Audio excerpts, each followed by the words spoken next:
Hi, welcome to the Your Voice Here podcast. This podcast is all about taking a fun and inspiring look at people's journeys into podcasting, radio presenting, being a voiceover artist, or whatever they're looking to use their voice for to be heard.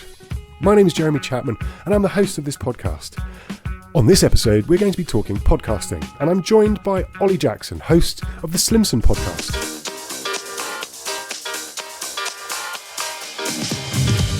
You're listening to the Slimson Podcast, an informal monthly chin wag about all things house music and the power of a repetitive beat. So let's hear all about his journey from the start, right to where he is now and where he wants to be. And I hope it's in some way helpful to you too.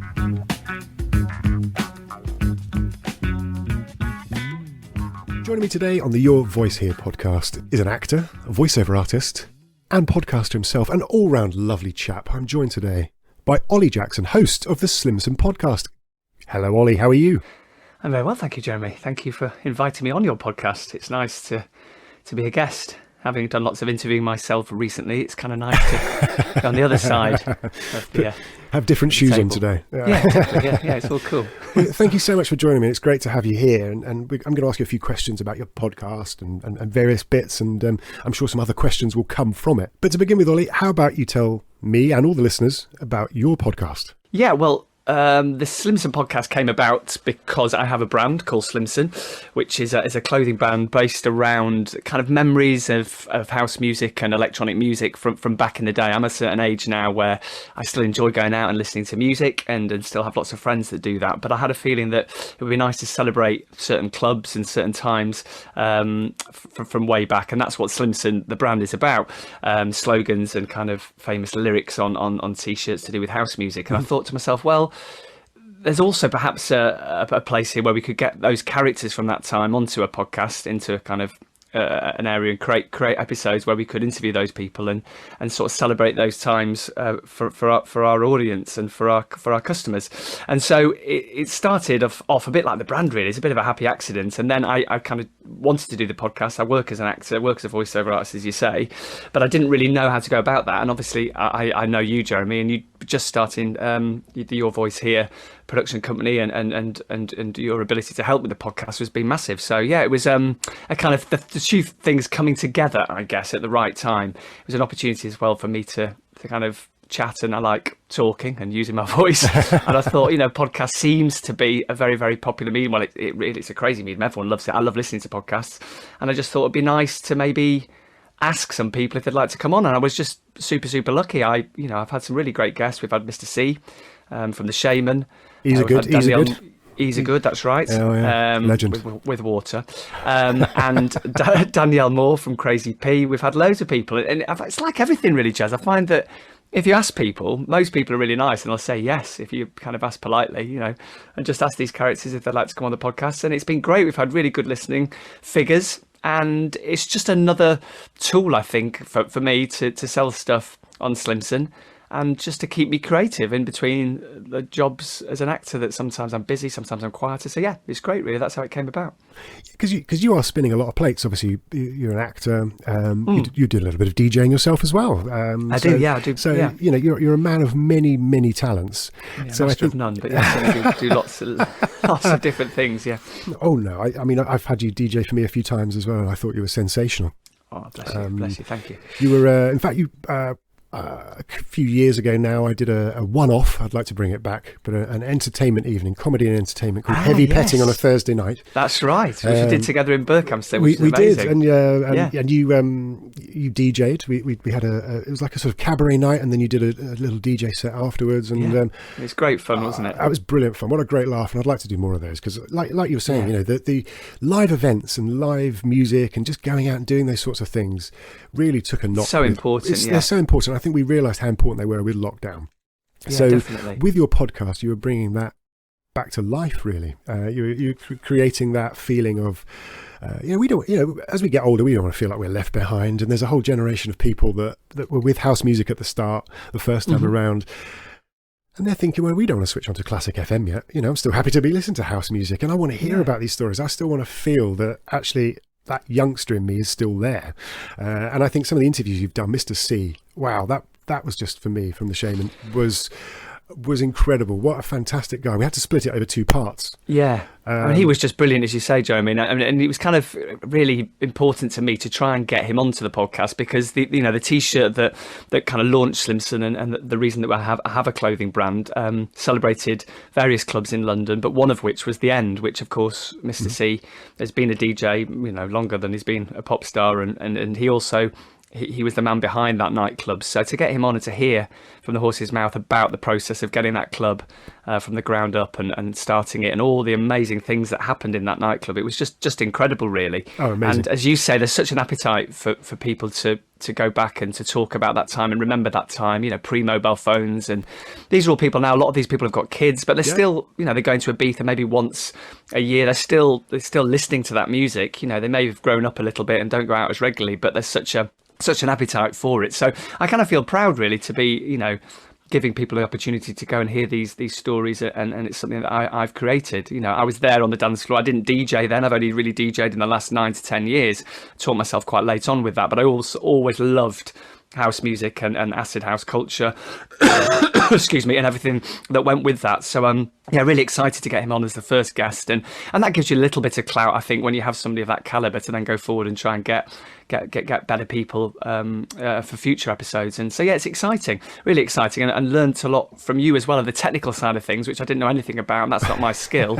I think it's really important to have somebody you can kind of partner alongside, and with you producing the podcast, it gives you that real kind of polished professional feel that is important to me, because a podcast can be anything. Some people record them on a phone and it's crackling and it's really raw and crazy, but I wanted mine to have almost like it to feel like a radio interview and a really kind of classy episode every time. So it's been great to have you on board with that. So thank you. I feel very honoured to be part of it, because some of the guests you've spoken to, all of the guests you've spoken to have been incredible, but some of them were real. Have been really inspirational. As I say, Mr. C definitely was just one I was like, oh my God, seriously, Mr. C? Like, wow, that's been incredible. But then we've had Sam Redmore recently. People might know him. Well, I was going to say you've had Sam Redmore, but I was going to say it's Adriel, isn't it? From exactly. Jack, who he's got some incredible remixes of all the kind of disco classics and some sort of other records that you would know. He basically remixes all of those and creates edits, and he puts them onto his SoundCloud for free download. You can now kind of purchase some of his back catalogue, but he gets amazing download numbers. I mean, it's just crazy. Phenomenal. Millions and millions of people are listening to his stuff. And as a DJ who plays out, I use a lot of his tracks because they're very mix friendly, because obviously everything's done this sort of fall to the floor house beat, but it's all the classics that he reinvents. So he was on there as well. As I say, we had Danielle Moore from Crazy P, we've had Sam Redmore, and Jem Haynes, who is he was a resident down at Space in Ibiza for many years, and I now DJ alongside him in London, weirdly, on the corporate circuit. So it's been great to kind of got to know him through the podcast, and now he's become a friend as well. So it's really weird how these things align, and I'm a big believer in, if you get out there and do stuff, the more you do, the more people you meet, and the more opportunities come your way, and that's how kind of work and opportunities breed more opportunities and more work. So it's all cool. I'm really excited to be doing the podcast and continuing to do it in the coming months. Well, Jem Haynes, I thought, was again another one that's fantastic. A great story. He told DJing as a young kid, and people wouldn't believe that it was him. They were going, "Oh, we'll come down here," and a bit of a baptism of fire for him to perform. But some really great interviews, and I think listeners do go. I'm going to put a link in the show notes so you can go and check out all of the episodes, because they are exceptional. If you like house music, even if you don't like house music, go and listen to them anyway, because the stories are really real and they're very inspirational about how they got from where they were to where they are now, and with Adriel, with Jet Boot Jack, seeing his rise has just been absolutely incredible. To think we interviewed him this year, was it, or last year now? I mean, it was this year. Last year now, probably. It was. And he's just grown and grown and grown. He's just done some bits for BBC and stuff. So he's just it's phenomenal. It's really exciting. Phenomenal. Played our small part, hopefully. Well, I think we have. But let me just go back there to the start then, when you were starting off your podcast. You identified that the podcast would be of great benefit to you because you have a fantastic apparel range, you're a DJ, you're looking to interview people, you've got an interest in talking to people, like you say, you love talking. Tell me about going from starting the podcast to then approaching people, like guests, approaching them. You say, they are lovely, but how would you say the best way to approach your guests are? Well, I think before I answer that question, and I think I hopefully know the answer to that. One of the things that I really wanted to have was a kind of a backup, a technical backup, so that I could really focus on the things that I'm good at. I think that is making connections and talking to people. What kind of potentially makes me nervous is that they start saying, "Oh, we need to record on this day. How quickly can you turn it around? Yep. What sort of microphone do you?" All these things. I'd suddenly start panicking a bit and think, "Oh crikey, I don't really understand all of that." Therefore, it's going to put me in a kind of on the wrong footing to talk about the passionate stuff, the stuff that I do know about. So it was really important to have you there to sort of hold my hand through that process. But I've also always found, and with Slimson, with the brand, and with certain DJ bookings that I get, that actually Instagram and direct messaging people, if you go about that in a kind of quite informal way and don't ask for too much, just sort of drop the question, drop the question in there, people invariably get back to you. And I found, with Slimson, I don't ever ask, someone for a photograph if it's a kind of a celebrity I'm sending stuff to. I just ask them if I can send them things. They'll say, yeah, of course, here's my address, send it out. And then invariably 9 times out of 10, they'll post an amazing photo. Yeah. So I think it's just, don't be afraid to just drop into people's direct messages. I found that works for me. Equally an email is fine, but I think just quite informal, really. Just say, do you fancy coming on for a chat? And if you've got the support network in place, if you've got people surrounding you that can help that 45 minutes of recording time be 45 minutes of recording, then it's actually not too much in somebody's day. Yep. They can schedule out a little bit of time over lunch with a cup of tea and they can chat.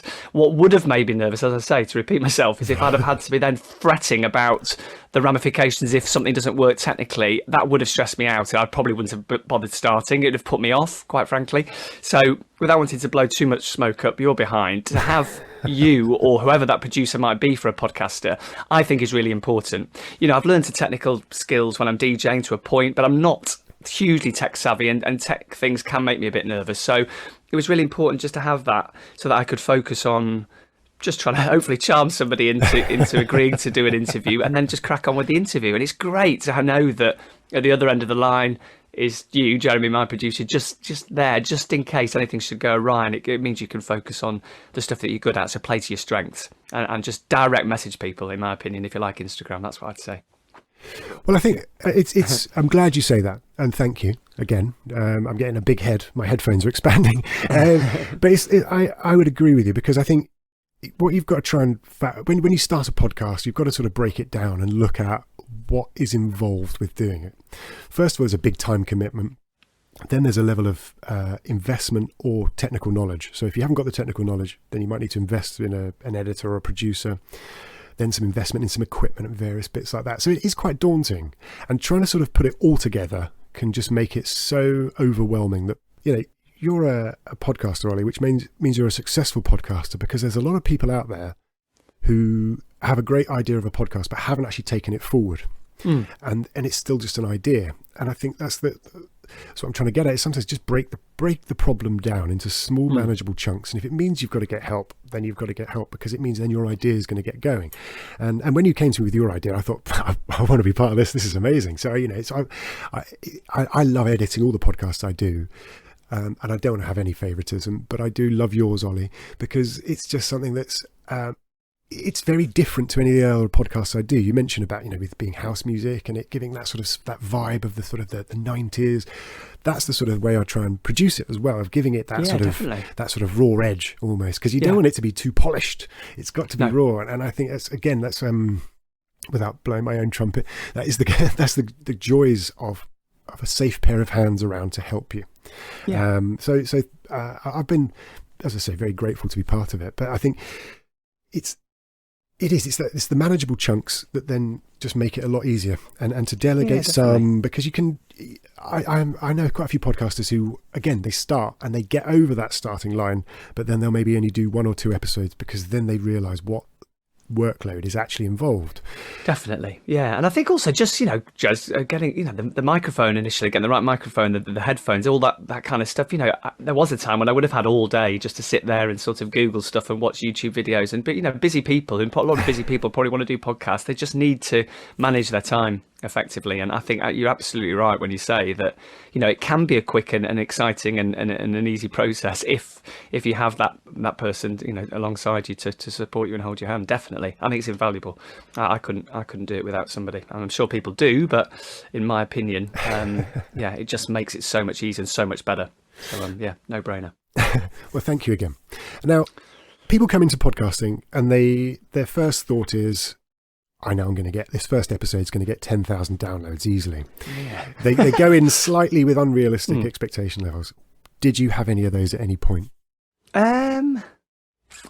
No, I didn't. I knew that it would be hard to get those numbers, and I've kind of used techniques and things to just get good listening figures. But I suppose sometimes I thought that just by having a exciting, well-known guest on would guarantee that, and that's not the case, weirdly. And it's been a bit again like with Slimson. I can put a T-shirt on somebody with millions of Twitter followers, but if they're not really engaged followers, it doesn't make the slightest bit of difference to sales. And then sometimes you get somebody who's just got a real kind of core or a niche of people that they're surrounded by who just love our products, and it makes the world of difference. And I think that must be the case with podcasts. It just depends on so many different factors. So it's certainly not a depressing reality when you see the listening numbers, but it's a challenge because so many people are doing podcasts. I mean, it's hugely popular. Yes, yeah. And it's like, your social media, it used to be great. You could get loads of reach and loads of followers just by a few clever hashtags. It doesn't work like that now. Everything's been monetized.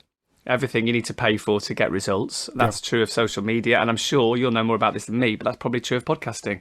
Unless you're very, very well known, to get those figures, you've got to use techniques and possibly try and get ads and product placement and all that kind of stuff to help. But it's exciting enough for me and some. I'm getting hundreds and hundreds of people that are listening to these podcasts that otherwise wouldn't be, and they're potential customers, and they're just people that want to come with me on this little journey and hear the story. So that's cool. Yeah. I was going to say it's often the results can be can be slow, and with podcasting, I think it's just a case of being consistent and just not doing it for the right reasons. And I think a lot of people again go into podcasting because they'll have the idea that they'll get 10,000 downloads first episode, they'll get a huge lucrative advertising deal, they'll get sponsorship, and they'll become an overnight success. And I think the thing you should always start with first and foremost is doing it for yourself, because podcasting is a lovely thing to have. That's it's not just broadcast and gone, it's there forever, and it's something you've done. It's a really good thing to just say, well, actually, I'd start by doing it for yourself, because otherwise definitely you can really get bogged down with, oh god, that one didn't get as many downloads, and then you can start overthinking as to why that didn't happen. And it's like it's like fishing. I'm not really much of a fisherman. I find it quite boring, but I don't mind it occasionally, just sitting by a canal with some sandwiches and a beer and my radio. And sometimes I'll just not even put a hook on my line, and just because it's nice to sit by a canal. But if people walk past you just sitting by a canal, they think they're odd. But if you're fishing, they don't. So it's just like it's a thing I do. But it's like fishing. You can sometimes go and put your bait on the line and you'll get nothing, and then suddenly you'll get a big fish that comes. The key is just patience. And ultimately, it's just conversation. You might be pressing record. There might be a red light telling you that actually you are recording. But essentially, it's like, we leave each other ridiculous voice notes all the time. They're not probably for public consumption, but they're hugely amusing and hugely funny to listen back to. They're nice when hopefully being quite funny when you're sending one. And it's just like chatting to your mates on the phone. Good podcast should be an hour's worth of chat. And they're like, God, I chatted to Mr. C. Whenever would I have had that opportunity? Yeah. He wouldn't even probably give me, a minute if I just met him outside a club. He's a lovely man, but he'd just be going on his way. But by virtue of the fact that you have a podcast, you approach them in the right way and say, I've got a podcast, and then it's backed up by an amazing producer and content and stuff and preparation that I put into all of my interviews, so that I research the guests so that I know exactly what their story is and find out as much as I can, and then you have an opportunity to sit down and have a chat. So what's better than that? And then, as you say, if you get those huge listener numbers, that's a bonus. Oh yeah, it's just do it for yourself. Absolutely. Yeah, like you say, it's an opportunity to actually talk to like Mr. C. Again, that's just it blows my mind. Just as you said it, then again, I just had that big grin on my face just thinking about that opportunity. I was in shock for about a week. I kept saying to my wife, going, Jesus, Oli's got Mr. C. This is just amazing. And it's having a podcast to have that opportunity to then have the conversation. And if you've got a podcast, people are, I think the worst thing that anyone is going to say is no if you ask them. Yeah. They might say maybe, which can often be worse than a no, because they keep hanging on. Absolutely not. But they're not going to say anything worse than that. And actually there's a fair chance that they're going to say yes. And then, like you just touched on it a moment ago, making sure that you research your guest and having a good interview, because it's all very well getting the guest on, but making sure that they feel that you've done your research, that you're not just that's really important. trying to just cash in on their followers or their influence. That, And your interviews, your research is superb. I have to say, I love your interviews. I think that because you make the guest feel very welcome, and you are interested rather than interesting. And I think that's the key thing. People are tuning in to listen to your guest. So you've got to make sure that you just ask them a question and shut up and let them talk. Let them roll. That's definitely. Everyone always has a story to tell, and it's just giving them the opportunity to tell that story. Everyone's got a good story inside them. Everyone's got a fascinating life. We are all net curtain twitchers at heart, really. We're all nosy. We love it, earwigging in on conversations. So I think, again, you're having the guests on. Make sure you've done your research and making sure that you've managed that time, because again, interviewing is such a big part. If you're going to do interviews on a podcast, it's such a huge chunk of your time and resources on that, because again, organising interviews, that's something you mustn't underestimate, actually. Whereas again, when you're going into this thinking that certain people you'll know them inside out because you've been a fan for years and years, and even the people you think you know loads about, there's still so much you can find out. So that's something you have to factor in, but it's definitely worthwhile because then you're just prepared for everything. And if there is any kind of dead time or moments when it just goes a bit quiet, and you can just always just look down at the notes and think, okay, we can go off on this one now, and try and structure it in a certain way so that it's beginning, middle and end, and how you think you want to try and finish it and round it up. And I've definitely picked up some skills along the way as to how I can. I'm by no means got there, but you get better and better every time. But have you ever had any interview training or done interviews or anything before? Or No. I mean, I always wanted to be an actor from being about 14 or 15. I sang as a cathedral chorister from a very young age, so I was always musical.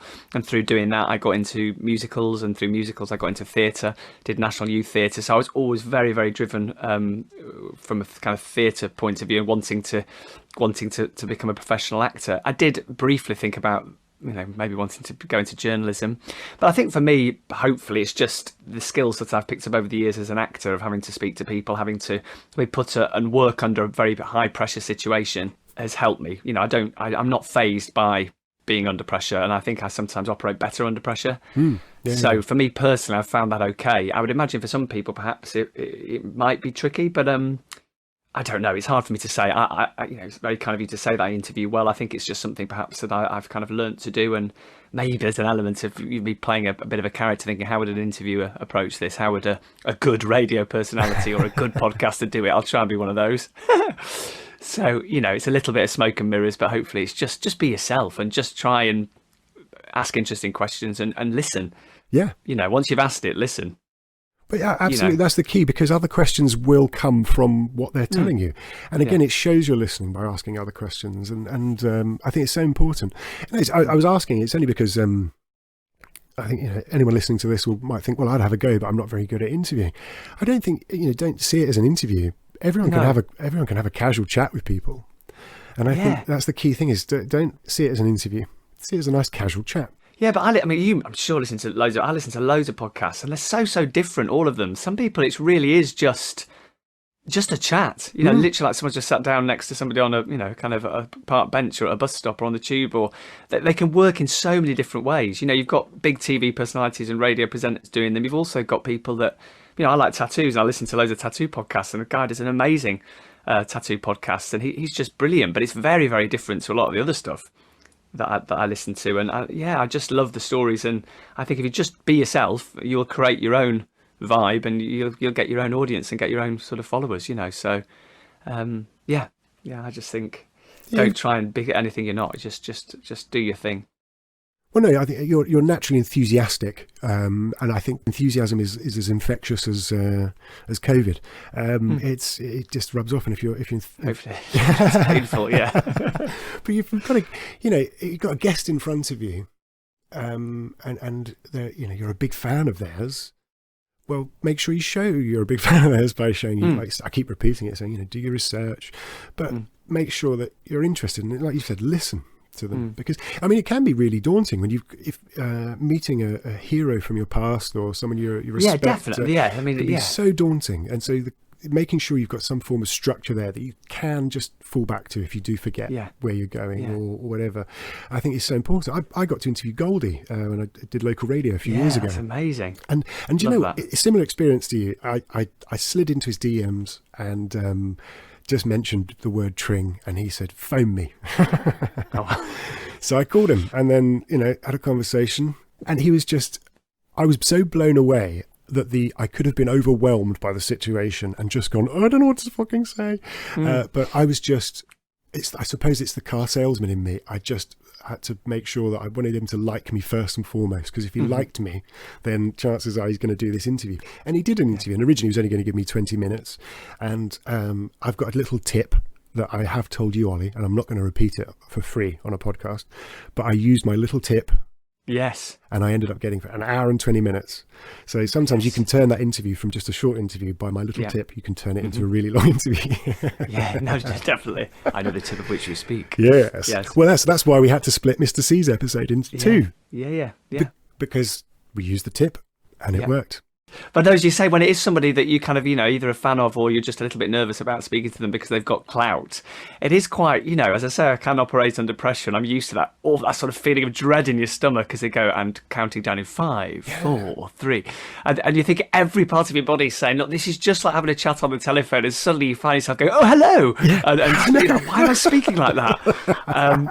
And it's difficult. You've got to just kind of go, whoa, and breathe, like I'm sounding like Tigger. So you're saying things and you can hear yourself, and so I'm sure that happens to everybody. It is a bit of a skill to, you'd have to be sort of superhuman to not react in certain ways. And I've got slightly clammy hands thinking about it now, but it's fine. You get through all of these things. And sometimes I suppose these people understand that you might be a little bit overawed. It's not Paxman. They know that it is just somebody who's just doing a relatively small podcast. It might become something big, but they're going to be a little bit nervous, and they're nice people, so they'll put you at ease, and within about 2 minutes you listen back and you go, I might have sounded a little bit nervous at the start, but by the end I'm really holding my own, and this is great. It is just a chat. I think guests actually, because a lot of these people in media are media trained, and often guests are just asked the same sort of questions. They go through the same mill of just yeah. So coming onto a podcast that is presented by a fan or someone who's just starting off in podcasting, or someone that's got any eye on journalism or something like that, is going to be such a different proposition for a guest. With these people, when they go on radio or TV, they know what they're going to get. They're going through the same questions, no matter what channel, no matter what radio station, they're just going to get asked the same things. So when they go onto podcast, they're actually getting a chance to be themselves. They're not having to sort of put on this, right, I've got to remember I'm going to be asked this, because their chances are they're given most of the questions they're asked first before TV or radio interviews. So coming on a podcast, usually it's good etiquette to give them the questions first. But if you've got a natural interest in that person, other questions, again, will come from that. And guests like that, because it shows that you've shown a genuine interest in them. I think it's, again, a really important thing. Yeah, and you talk about having a media training or knowing how to be a good interviewer. Maybe there's more to it, and you should celebrate more the fact that you don't know how to do it. And actually, that is the thing that makes it unique. And think, a BBC interview, but they say, you can't ask that, or you mustn't start with that. That's not how you do it. And as you say, why not? And it makes the guest, if they are used to being interviewed by multiple different media channels and what have you, just a nice way they can just sit back and think, this is really just going to be a chat in the pub. Yes, really informal, and that'll bring out the best in them. So no set rules. I think just make sure it's polished in terms of production, but the chat, as long as you've done your research and you do the listening and ask interesting questions, that's about it, I think, really. I mean, it doesn't have to be too complicated, does it, Jeremy? I don't think, really. No, not at all. It doesn't have to be too complicated. I call it ignorant brilliance. Is the best way to be. Is sometimes it's better to go in not knowing how to do something, but having some sort of idea, and just letting that brilliance come through. So it's just be yourself, relax, and just think, well, what's the worst going to happen? As long as you're respectful again to the guests, and you're not trying to. If you've got an eye on journalism and you're trying to ask them pressing questions or things that are going to make them feel uncomfortable, then don't do that. But I think your interviews are always just really lovely chats that sum up the guest, presents the guest in a really wonderful way that shows them their lovely personalities and everything. And the other bonus you get with each episode, as well as a guest mix as well. So each DJ does a little guest mix at the end of each episode. So you get like 2 for the price of 1 with your podcast. That was important to me. I wanted that to make, that to be part of it, and that's been great that we can do that, and you can edit it and drop those in so beautifully with little trails at the start, and yeah, it's great. It's exactly what I wanted, and a lot of the time we get in the guests to actually do the mix as well. So yeah, it's really cool, really cool. I'm really chuffed and really excited for what the future might bring with it all. But yeah, it's been a good start, definitely. Well, Oli, this has been an absolute joy, but our time is almost up. Oh, it's so professional. We mentioned 5:10. I know the listeners can't see the clock in real time, but here in the UK it's now 17:09, and as we round things up, we're almost at 17:10, which is what we predicted, Jeremy. And with the station coming to a close now, we'll That's be brilliant. playing the national anthem. But Oli, No, thank you so much. Thank you. No, thank you. And if listeners want to keep in touch, want to find out more, we'll obviously put all the links in the show notes. But what's the best way for them to keep in touch with you? Well, on the socials, it's at Slimson Store for Slimson Garms and for Slimson Business, podcast business. The website is slimsonstore.com. And for my personal Instagram is at Slimson DJ, which covers all things DJing, acting, voiceovers, dog walking, wife and kids. I think in that order, yeah. But yeah, that's me. But thank you. Spinning mini plates. No, thank you, Indeed, Oli. yes. It has been a joy. Thank you so much. I'm going to ask you some quick fire questions. We're going to try and do this in under a minute if we can. So let's start. Oli, are you ready? Oh yeah, fire away, but make them quick. Okay, right, quick as we can. Yeah. Dog or cat? Dog. Death row meal. Sorry, death row meal. Death row meal. If you're on death row, you're about to be executed, and you get given a last meal, what's your choice? Oh, haddock and chips or roast dinner? Haddock and chips. Mushy peas? No. Okay. One word that would describe you. Enthusiastic. X-ray vision or ability to fly? X-ray vision. Pervy. Same. If you could travel back in... Oh God, this is good. Oh God. I knew that one straight away. Yeah. If you could travel back in time and do just one thing, what would it be? Kids being born. Nice. Polka dots or plaid? Polka dots. Jaffa cake or biscuit? Cake. Favourite theme park in the world? Oh, Lightwater Valley in North Yorkshire. It's a bit tacky, but there. Ride whippet. Favourite time of year? Summer. A good night in? Fire red wine. That sounds like a good night in. I'm going round to yours. A good night out? Ibiza. How would you like to be remembered? Great party. Job done. Thank you, Oliver.